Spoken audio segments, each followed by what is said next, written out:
My name is Ryan Elliott. This is weird. How did you meet? We actually met on Tinder. We matched. He super liked me. We started talking, texting through the app for a little bit. Realized the other person wasn't a mad person or crazy. We happened to match right before I went down to Florida for vacation, spent some time with my family. We actually started talking while I was there. We had decided to meet at Crooked Run in downtown Leesburg. I picked it because I knew he had a dog, so I was kind of hoping he might have brought the dog to the date. But later found out that Charlie would have not been a good idea to bring her. She loves people too much. So I'm coming straight from work. I was in Leesburg for a 8-week clinical rotation for PT school. So this was back in 2018. So I just worked a 12-hour shift. I got off at 8, and I had to be at work and ready by 7 a.m. the next day. So I prefaced the date with, I don't have a lot of time. You have a very busy schedule, but I can squeeze you in. So I messaged him, said I was going to be a little bit late. Finally got there, walked in. I'm on my way, and I see this van that starts like honking at me. And I'm like, what is going on? And this man is coming out of Crooked Run, yelling at me like, Sarah, how are you? And it's one of my best friends, Sarah, who's in the wedding party. Her dad is yelling at me. And I was like, oh, hey, John Paul, how are you? I haven't seen you in like 3 years. And his wife, Amy, is honking at me in the car like, oh my God, Sarah, I haven't seen you. So I'm having this reunion while I'm nervous to go on this date with this person I've never seen before. And her dad will get mad at me for saying this, but I swear he said, don't drink this beer because it will make you want to go home with him tonight. And I was like, okay, JP, got it. See you guys later, gonna go. So I walk in, kind of frazzled, because I'm late and I just ran into the Beaudettes. And I like start looking around and I find him right away because of the red hair and the beard. So he matched the picture. I got there before she did. I was waiting for her to walk in. She comes we in, we do the awkward hi, hello, how are you? You look like your picture, good. Awkward first date stuff. And we go to the bar, the bartender asks what we want, place some drink orders, and he asks, do you want to leave it open or close it out? And immediately, like out of nowhere, rips her credit card out, hands it to the guy and says, close it out. Well, I leave my card everywhere, and I have to drive back the next day to go get it with like the extra charges on top of it. So learning from my lessons, I close it right away. That's what I always do. But he doesn't know this. So I'm thinking to myself, she's out. She wants nothing to do with me. We've known each other for 5 seconds. She's already out. And I'm just thinking, well, I gotta do what I can to win her back. So we had some great conversation after that. I'm trying really hard. She did talk a lot. He was being a very good listener and keeping the conversation going. And we sat at the bar much longer than we probably should have. Like, we had empty glasses for probably longer than we actually had full glasses of beer. And it all seemed to go really well, but I still had this feeling in the back of my mind that she's not really into it.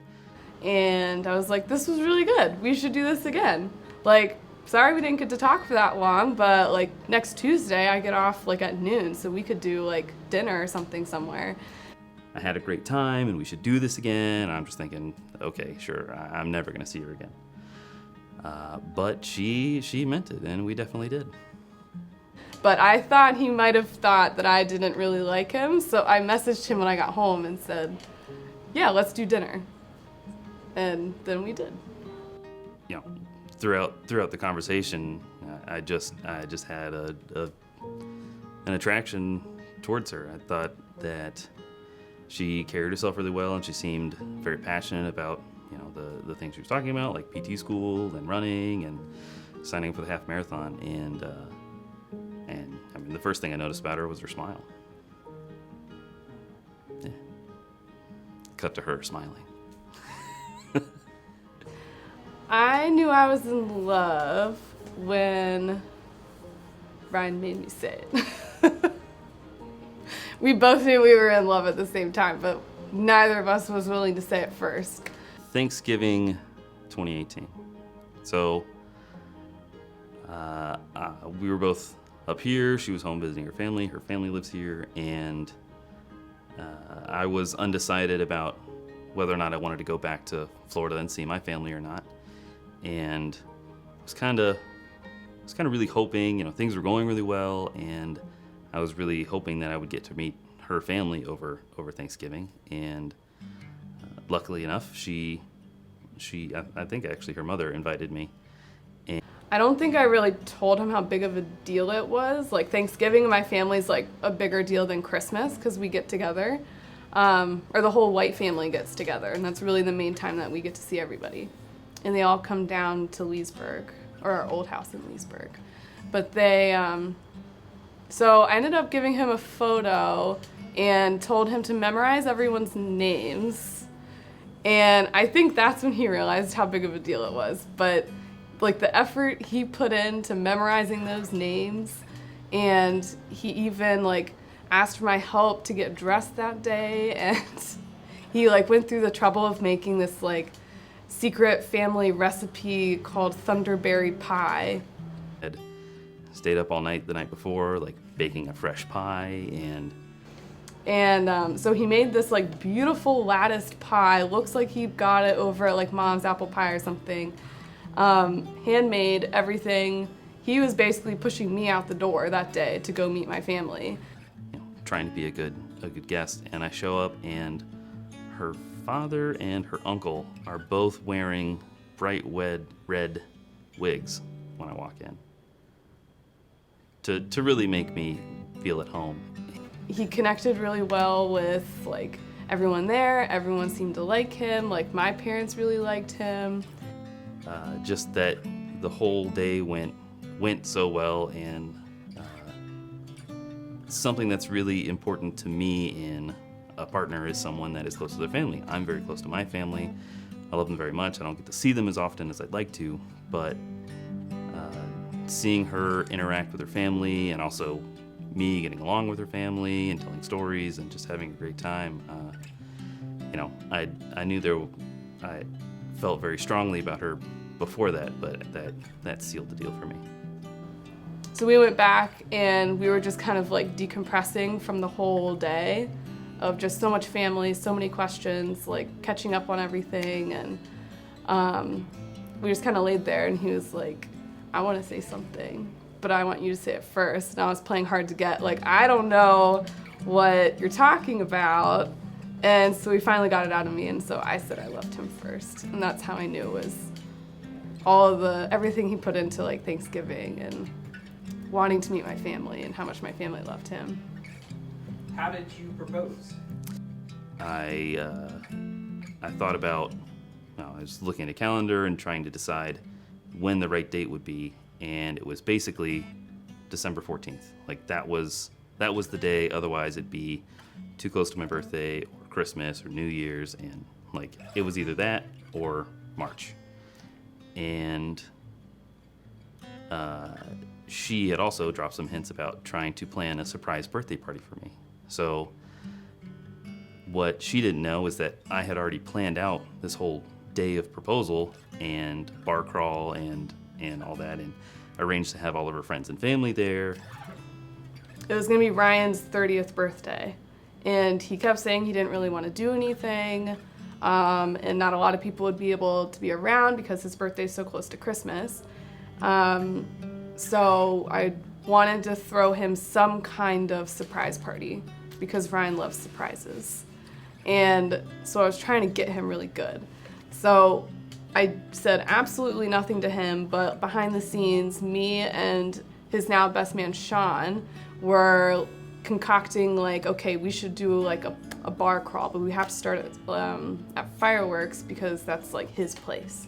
And so I told her, why don't you talk to Sean about planning something? Thanks, Sean. And so they got connected and started talking, and basically it was the easiest party she ever planned because everything had already been done. So every time she suggests something, he'd come back and say, oh, what if we did blank? And it was, yes, of course we'll do that. So the day comes, and she still thinks it's a surprise party for me. Sean was like, yeah, I already sent out the e-invites. I've already done this and this. And I was like, that's perfect. I have exams, and I've been really stressed out, so I'm glad you're handling all of this. And I was like, this sounds perfect. So I didn't really want to give anything away because I'm really bad at keeping secrets. So I just didn't talk about it or really think about it. Her mom had taken her out to get her nails done so that they look good in the photos. Sarah didn't catch on to that.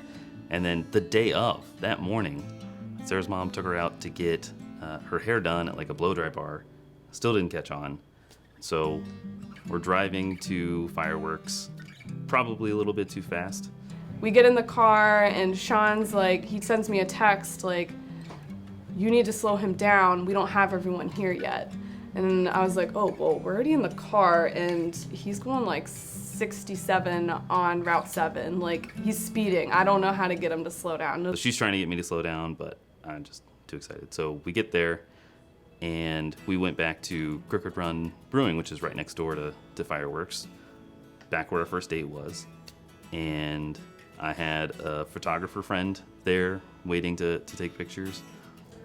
I'm like, oh, perfect. We can like get a picture with the tree, because that was something we kept doing, was with all these like big fancy the Christmas trees set up in Philly. We took like several pictures with all of those.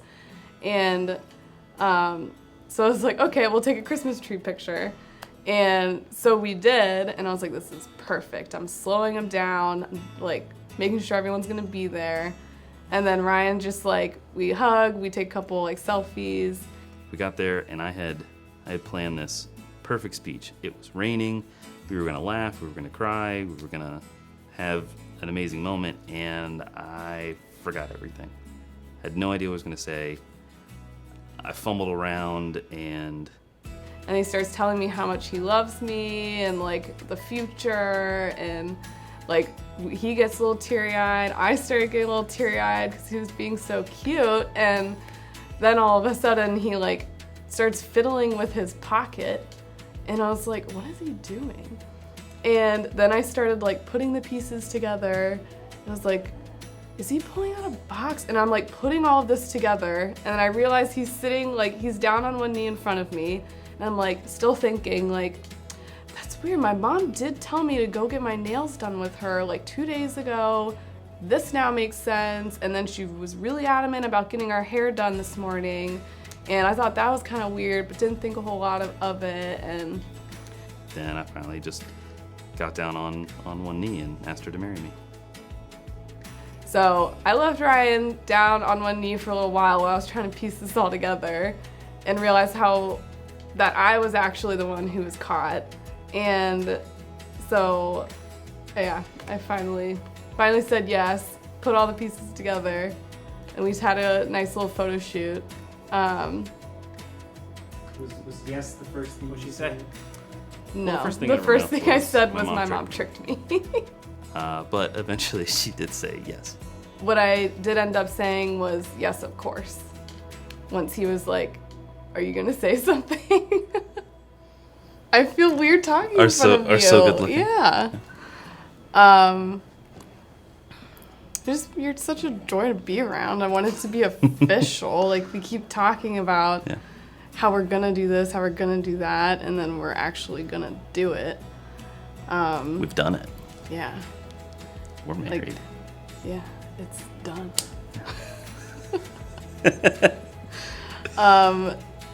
It's, you take care of me all the time, like getting me ready in the mornings. You'll bring me lunch sometimes and I forget. Something goes wrong with my car, you know exactly what to do. And vice versa. I help you with all of your foot problems, back problems. Yeah. Well, I have a lot of problems. It's a very like even give and take relationship. Well, I married you because I knew that you were the woman I wanted to spend the rest of my life with. Yep.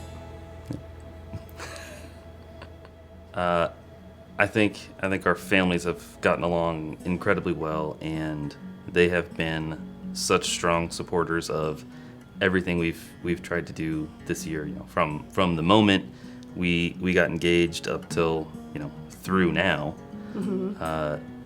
being there for us and offering the support, and, you know, just all of the craziness of planning a wedding and having a wedding during this pandemic, and not shying away from it. I don't think anyone ever once suggested like you shouldn't do it. I think for us it's just huge because, you know, we want at least one thing where the pandemic isn't gonna win. Like, we can still have this moment of happiness and joy and celebrate our lives together. Have something not canceled. Yeah. Because everything this year has been canceled, and a reason for everyone to get together and celebrate something, and even though it's not completely normal, it'll still be something like special and memorable. I've loved you for so long, and I've been waiting for this day, and I can't believe it's actually here, and I cannot wait to spend the rest of my life with you. Aww. I'm very happy to finally be married. We've had this countdown for 6 months. Yeah. Since we picked the venue. Yeah. Just very excited to finally start our lives together, do all the things we've talked about, buy the house, have the kids, do the whole thing. Not yet. Not yet. Down the road, but yeah. I'm very happy. I'm like already tearing up right now. Yeah. I love you. I love you. All right. This was silly. Yeah. I can't believe you agreed to this.